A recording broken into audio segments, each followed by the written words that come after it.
Hello guys, this is Alvaro the Tone Junkie, and today we're going to discuss the signal path, how to connect your pedals, but the most important topic will be how to avoid tap dancing on them.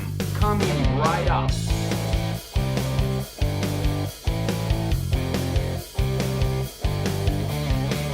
Sorry for the delays, I've been very busy at work.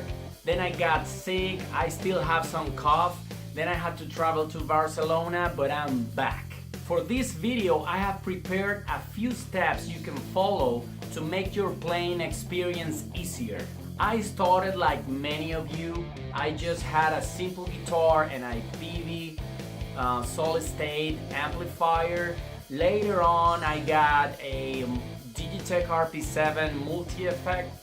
And I was happy with the tone for a while, but I always prefer the overdrive coming from the amplifier.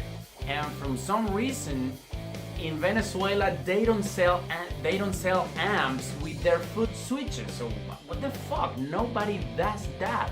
After a while, I decided to get rid of the RP7 and I started using pedals. I got 4 of them, I remember.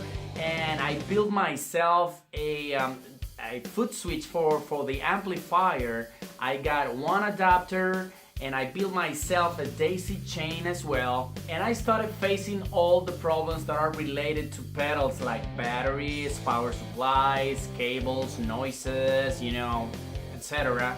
I used to carry a bag with all my pedals, patching cables, daisy chain, power supply, and a small rug, and every time I went to rehearsal or playing a gig, I had to lay them on the floor, patch all the cables, and I was tired of that. And if you are tired too, check out my latest video about how to make a pedal board for less than $10 with no tools. The link is in the description. Besides that, the most annoying thing was the tap dancing. When you are the rhythm and lead guitar player in the band, plus you have to sing backing vocals, the last thing you want to do is tap dancing on your pedals. During the years, I've learned a few tricks to minimize the tap dancing, but before we start, because there are too many scenarios around this subject, let's assume for the purpose of this video that we are going to use our pedals through a clean amp. In another video we'll talk about effect loops, the 4-cable method, and others. Step number 1, the signal path. First, you need to decide the order of your pedals.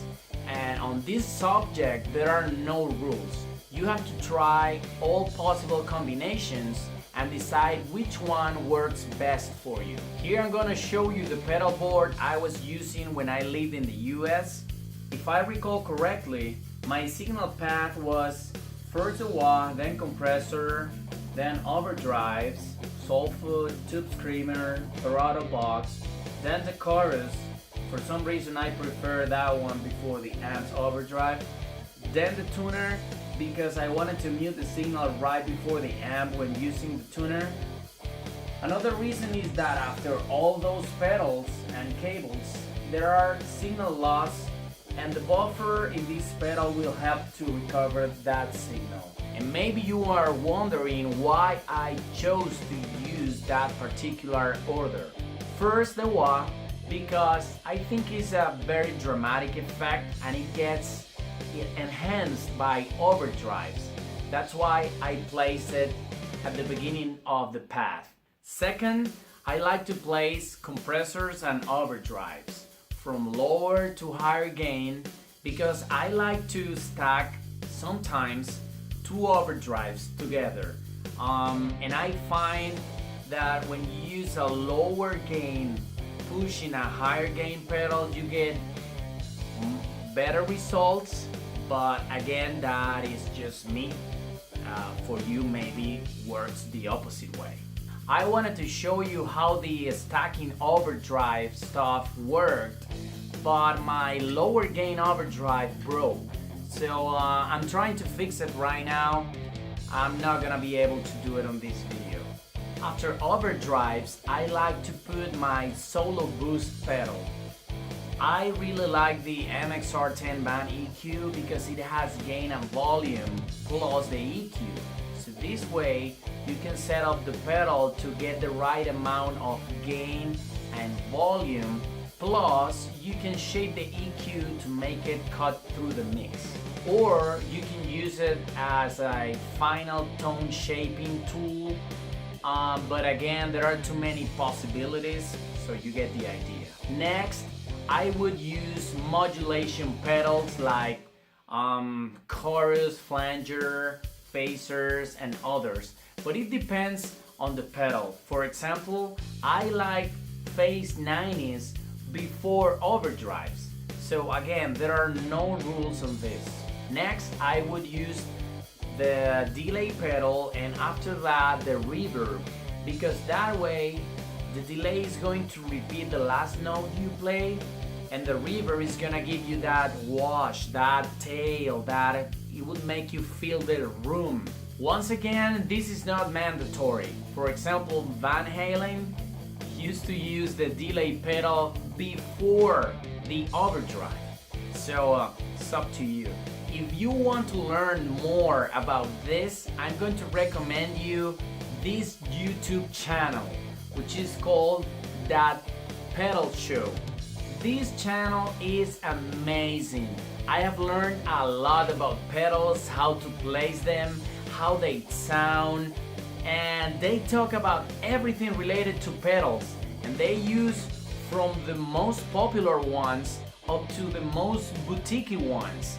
So it's a great experience if you watch those videos because they're very good at explaining, and I love the channel. I'll put several links on the description so you can check it out.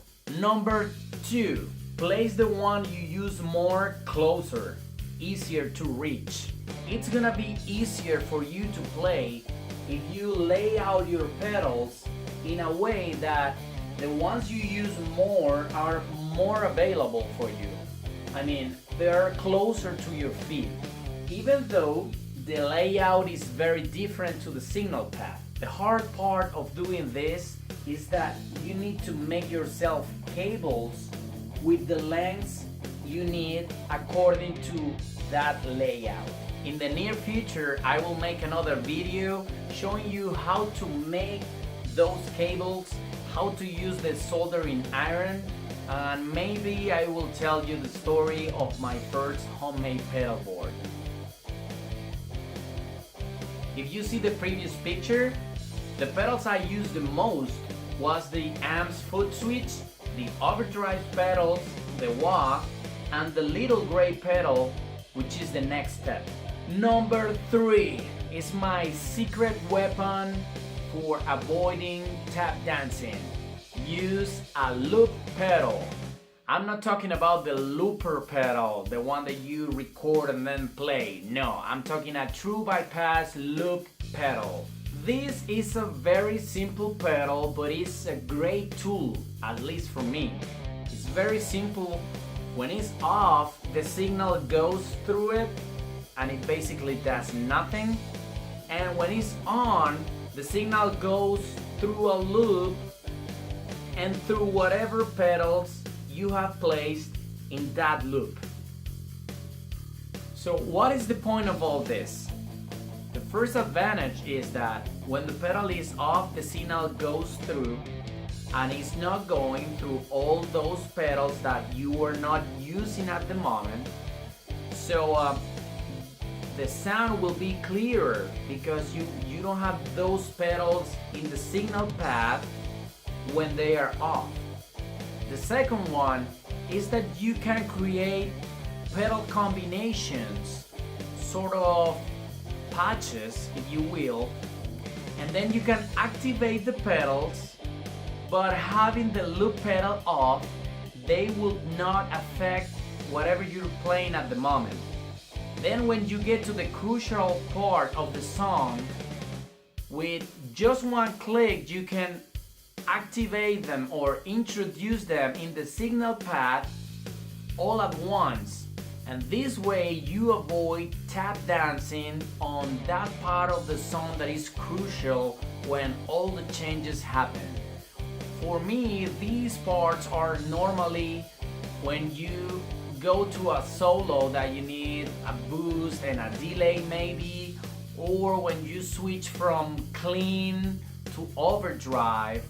Sometimes on cleans you need reverb or compression or modulation, or sometimes compression and reverb, and then you gotta switch to overdrive, which is remove the compression, remove the reverb, and activate the overdrive. So it would be like 3 taps on that particular moment that would make your playing very complicated.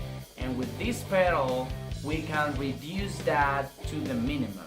Of course, you can use a MIDI switcher or one of those big multi-loop pedals, but they will cost you way more money. I spent 25 bucks on this loop pedal. I got it on eBay. And even if you're handy, you can make yourself one of these because they're very easy to make. DIY kits are all over internet and eBay. The wiring is very simple, just 4 jacks, 1 switch, the housing, and even the LED light is just for you to know when it's on and off. The pedal still works without power. And now I'm going to show you how to use it. Alright, as I said before, this is the case that we are using all these pedals through a clean amplifier. So this is my clean tone. Nothing fancy, it's just my amplifier connected to the torpedo captor using the built-in capsin, which is analog. Is not the best, but I think for this video is more than enough. So let's recap.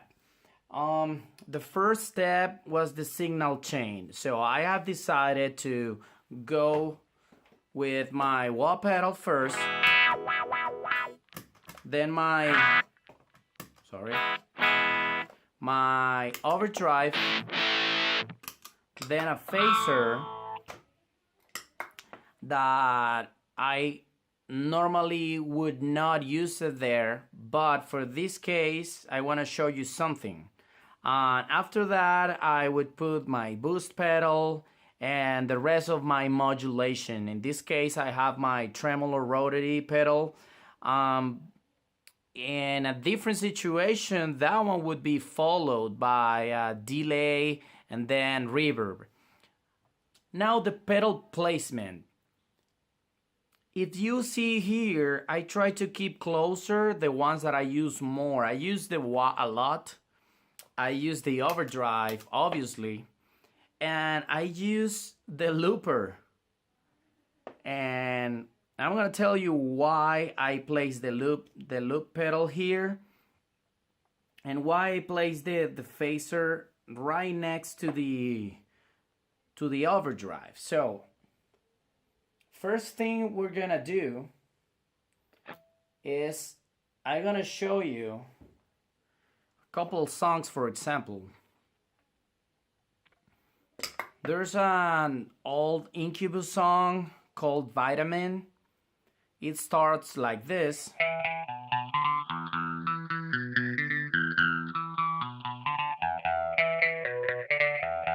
It's a clean sound with this heavy phaser effect.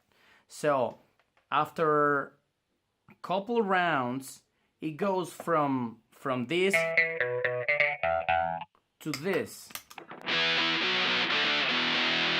So if you had these two pedals right next to each other, it doesn't matter if they are right next to each other in the signal path.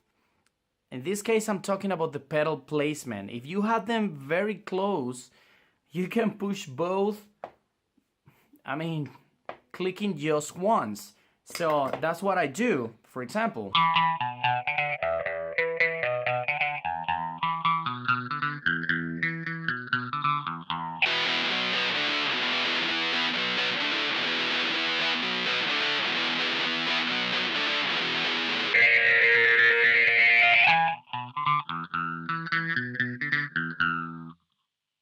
that's what the guitar player would do on that song to play it easier.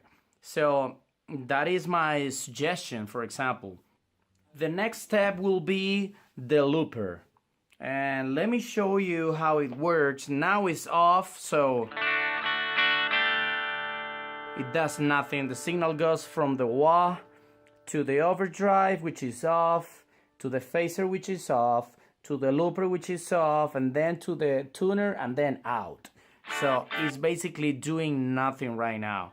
If I turn it on, the signal goes back from the signal gets in from the phaser, and then it goes to the boost, then it goes to the tremolo rotary, and then it goes back to the loop, and then it goes to the tuner and out. So basically, when you have it on, you're activating whatever these two pedals is activated. Right now they're off, so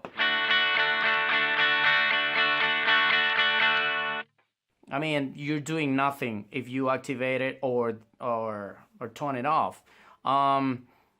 Because right now there are just two pedals, and this one is true bypass. But when you have like a whole bunch of pedals on that loop, you will get a better tone because the signaling is not going through all the pedals that are off at some point. So that is a big advantage. Okay, so whatever you activate, right now I have it set like a kind of a chorus.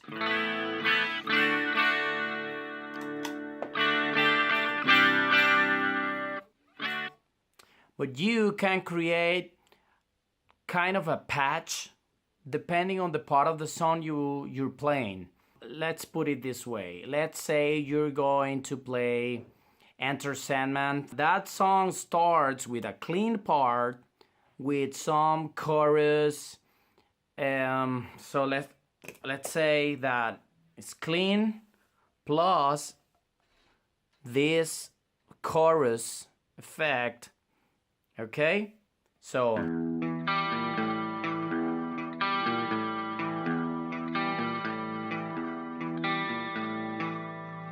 but later you need to switch from that clean sound to a dry overdrive.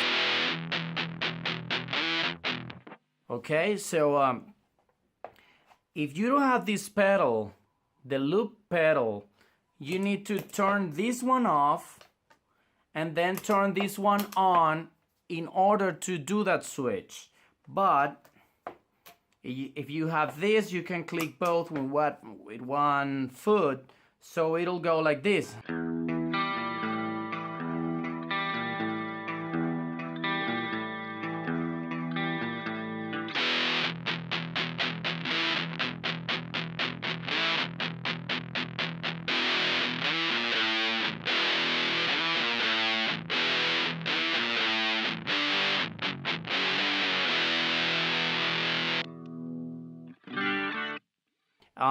Another use I give to this is, let's say in the same song, you are in the chorus and the parts that are comfortable for you can switch. In this case, I have activated the boost. For this song, I would activate the boost and the delay, for example, but I don't have one right now, so let's say it's just the boost. So right now, the boost is ready, but it's not activated. And I have placed this pedal right here because if I need the wah as well for the solo, so it will be easier for me to change. For example,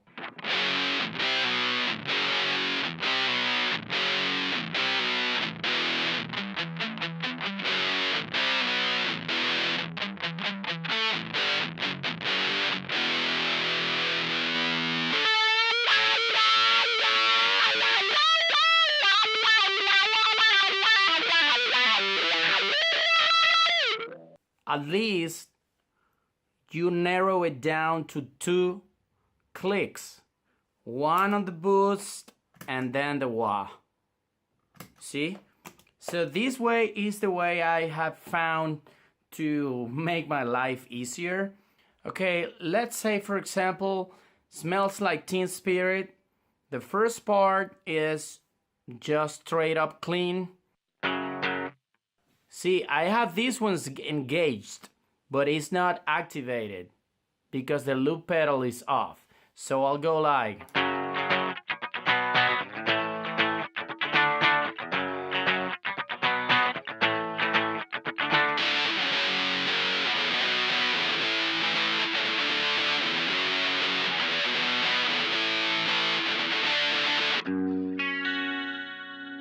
In normal conditions, I would have to turn this one off and turn this one on, or vice versa.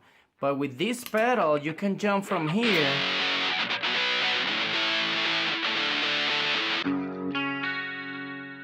easily. And then it goes.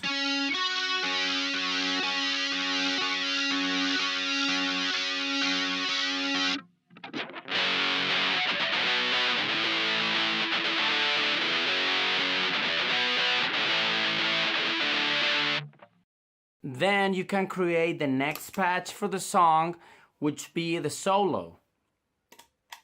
Now you have the effect and the boost and maybe a delay, all of them activated, waiting to be used with the loop. So you jump from this part.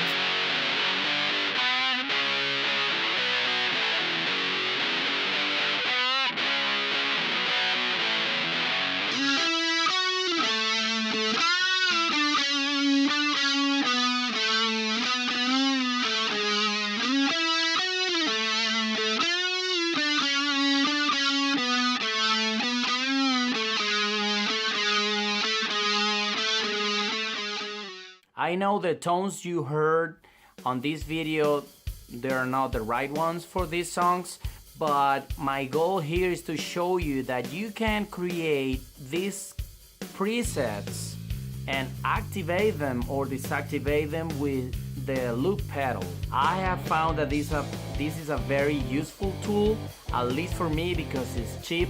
And if you combine these three things, the signal path, the pedal placement, and the way you use a loop pedal, I think you could enjoy even more when you play guitar.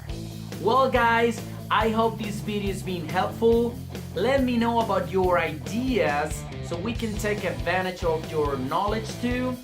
Feel free to ask questions, or if you want me to address something specific, please leave it in the comments. Share this with that friend that you know that is struggling with pedals, and subscribe if you want to know more about everything related with guitar playing. Thank you very much for watching this video. I'm Albert Dura, the Tone Junkie, and I'll see you next time.